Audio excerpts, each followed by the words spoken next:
Brazil have been a place that offered many promising talents over the years. If you've been a fan of the Brazilian League or Brazilian national team, you would know that there are many upcoming prospects such as Esteban Willian, Gabriel Mick, Gabriel Mascado, Vitor Roque. But for today's video, we're going to be discussing Endrick, who is a player who was signed in 2022. He was signed to join Real Madrid within 2 years. Characteristics about Endrick: he's very good in the counter attack. He has very good finishing on his left foot. I've not seen many right foot goals from Endrick. 16 years of age. He has immense strength.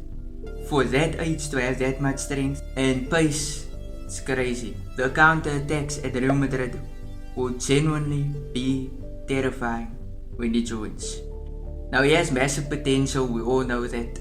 He's exceptionally young. He has a lot to learn within this few years time. But with the talent he showed now, if he puts in the hard work, in the next few years he will be exceptional.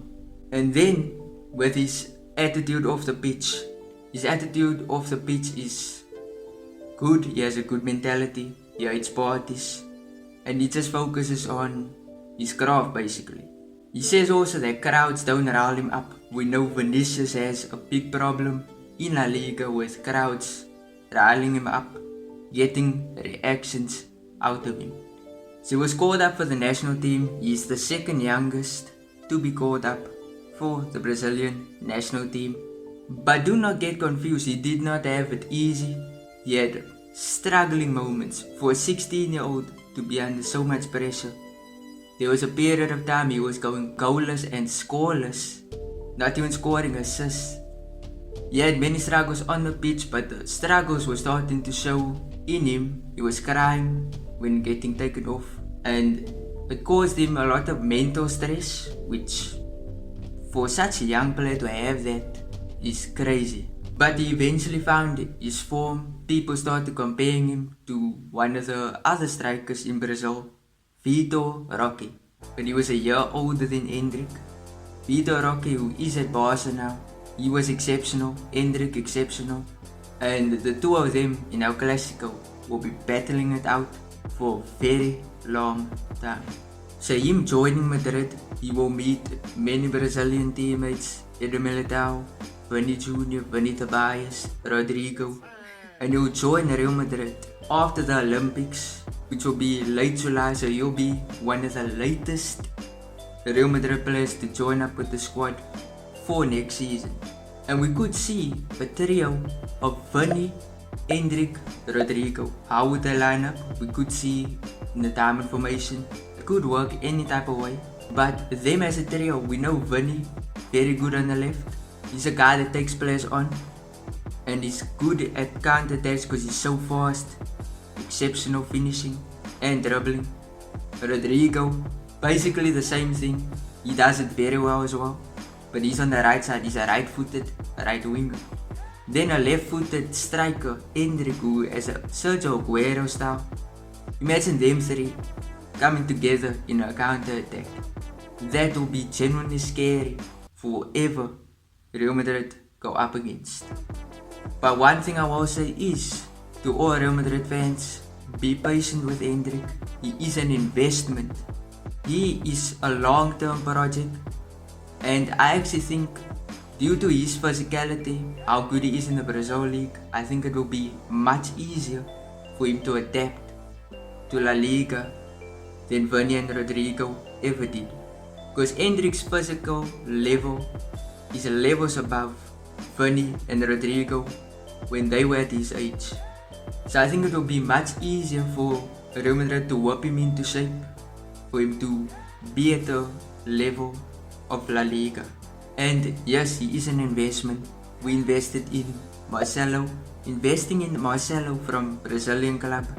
Yes, he was there when Roberto Carlos was the left back. So Marcelo did not get much game time. But we all know he became the legend that he was. And he got to that level by being in the team for that long. So with Endrick, the patient Casemiro. I think he had possibly the hardest journey because he came from Sao Paulo. He played to a point where Real Madrid signed him permanently, but then they loaned him to Porto. They didn't keep him, they just loaned him. Impressed at Porto, came back, immediately became a starter. Eder Militao signed from Porto. He was not good in his first 2 seasons. In his 3rd season, he became one of the best centre-backs in the world.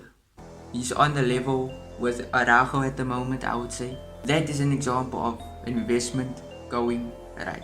Then there are more investments other than Vini and Rodrigo. Vini Tobias, signed from Shakhtar. He is in the Castilla and is working his way up to be in the first team. Reinier Jesus. That's a question many fans ask about. With him, I think his time will come, definitely. He has been on many loans. He's been by Dortmund for about 2 seasons. He's now at an Italian club, doing alright there. But I don't think Real Madrid will sell him permanently anytime soon. I think they will keep loaning him until he finds his level. And I know many fans ask, will Mbappe interrupt Endrick's journey? Will he end up destroying Endrick's development? No. Mbappe is, for a footballer, I would say he's middle age currently. He's more closer to the end of his career than to the beginning of his career. I don't think Mbappe will affect it because there's many ways Real Madrid could play Endrick and Mbappe in the same team. Endrick can play left wing, right wing, especially right wing because he's left footed. Mbappe can play left wing or striker. If we had Vini, Rodrigo, Mbappe and Endrick, there would be unlimited ways to play the 4 of them in the same team. What is your opinion? Leave it in the comments. I'd like to know your opinion.